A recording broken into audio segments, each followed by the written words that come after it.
भाई थोड़ा पीछे हट जाओ, भाई थोड़ा पीछे हट जाओ ना भाई, तो भाई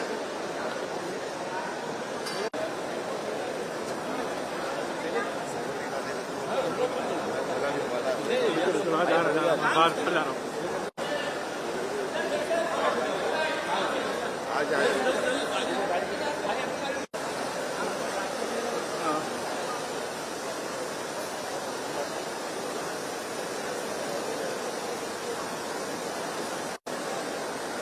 मोहतरम दोस्तों, भाइयों, बुजुर्गों, हमारे मुल्क भारत से एक बहुत ही अहम, बहुत ही बड़ी खबर पिछले 2-3 दिन से यानी 21 जुलाई से सोशल मीडिया पर बहुत ज्यादा वायरल हो रही है, गर्दिश कर रही है। और खबर है भी कुछ ऐसी कि खबर का एक पहलू तो बड़ा दर्दनाक है, बड़ा अफसोसनाक है। खबर का दूसरा पहलू, जो खबर का आखिरी पहलू है, बड़ा खुशखबर है, दिलों को खुशियां देने वाला है।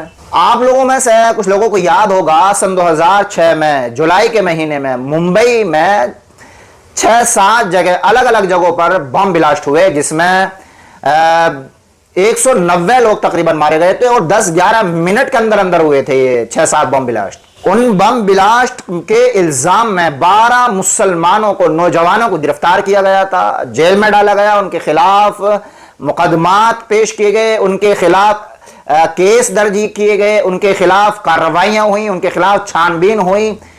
और सन 2015 तक ये सिलसिला चलता रहा। सन 2015 में निचली अदालत ने जो 12 लोग थे, मुसलमान थे, उनमें से 5 को फांसी की सजा सुनाई और 7 को उम्र कैद बमशक्कत की सजा सुनाई। जमीयत उलमा हिंद ने, मुस्लिम तंजीमों ने, मुस्लिम वकीलों ने इस केस को चैलेंज किया हाई कोर्ट मुंबई में। मुंबई हाई कोर्ट ने कुछ सालों तक इसकी समाअत ही नहीं की, सुनवाई नहीं हुई।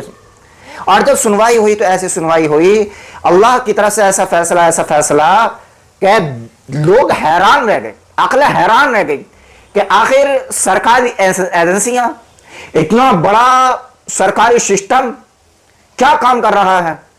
मुंबई हाई कोर्ट ने 21 जुलाई सन 2025 पीर के दिन, मंडे में यह फैसला सुनाया कि 12 के 12 जितने भी थे, 12 ये, इनमें से 5 को फांसी की सजा सुनाई गई, 7 को उम्र कैद की सजा सुनाई गई। ये 12 के 12 ये बेगुनाह हैं और इनका कोई लेना देना नहीं मुंबई बम ब्लास्ट से।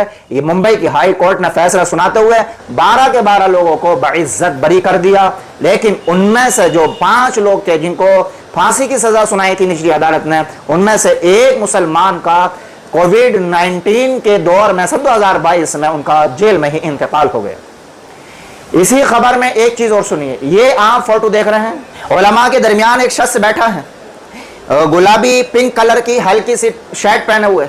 इनका नाम एहतशाम सिद्दीकी है। इनसे जब पूछा गया कि आपके ऊपर क्या गुजरी, क्या आपके ऊपर हालात आए, जेल में कैसा रहा आपका सारा वक्त, तो इन्होंने कहा शुरू के 2.5-3 साल तो हमें बहुत टॉर्चर किया गया, हमारे साथ बहुत ज्यादा मारताड़ की गई, बहुत ज्यादा मारतोड़, बहुत ज्यादा सख्ती की गई। लेकिन जमीयत उलमा हिंद की मुदाखलत से जमीयत उलमा हिंद ने उस केस को लिया, उसको फाइल किया, उसको लड़ा। तो उस जमीयत उलमा हिंद के जब मुदाखलत की तो उसकी वजह से फिर हमारे को रिलीफ मिला और हमारे ऊपर जो सख्तियाँ थी वो कम कर दी गई। लेकिन इसी में इनके साथ ये भी हुआ कि इन्होंने इस 18-19 साल के पीरियड में कुरान को हिफ्ज मुकम्मल कर लिया, माशाअल्लाह, यानी पढ़ाई करना शुरू कर दी। और तो और इन्होंने इस 18-19 साल के पीरियड में वकालत की पढ़ाई भी करना शुरू की और 1 साल बाकी रह गया है जो इनकी वकालत की पढ़ाई पूरी होने वाली है। ये इन्होंने जेल के अंदर रह करके किया है, जेल के अंदर से किया है इन्होंने।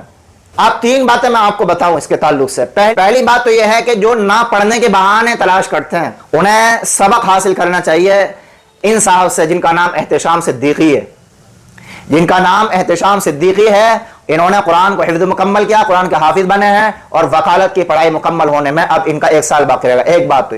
दूसरी बात ये बतानी है कि जितने भी हैं इनसे इकबाल जुर्म कराया गया, इकरार जुर्म कराया गया। कैसे?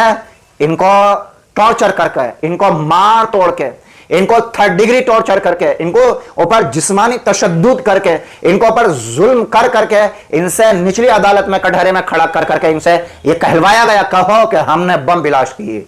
जबकि वही लोग जो इनको मार रहे हैं, वही लोग जिन्होंने इनको फंसाया, जिन्होंने इनको जेल में डाला, डलवाया, उनके पास इनके खिलाफ सबूत ही नहीं थे। ये हाई कोर्ट ने कहा। दूसरी बात हो गई। तीसरी बात मैं एक बताना चाह रहा हूं कि हमारे मुल्क भारत में मुसलमानों के खिलाफ कितनी बड़ी साजिश है। कोई मौलवी मौलाना मुसलमान जेल में डाला जा रहा है, कितनी बड़ी एजेंसी उसको गिरफ्तार कर रही हैं। आप जब तक पूरा इन्वेस्टिगेशन ना हो जाए, पूरी जांच पड़ताल ना हो जाए, कुछ भी कहने से रुके रहे। जरूरी नहीं है कि हर जेल में जाने वाला गुनाहगार ही है। यूसुफ अलैहिस्सलाम को जेल में डाला गया, सालों रहे। कोई कह सकता है कि वो गुनाहगार थे? कोई कह सकता है कि वो गलत थे? नहीं कह सकते।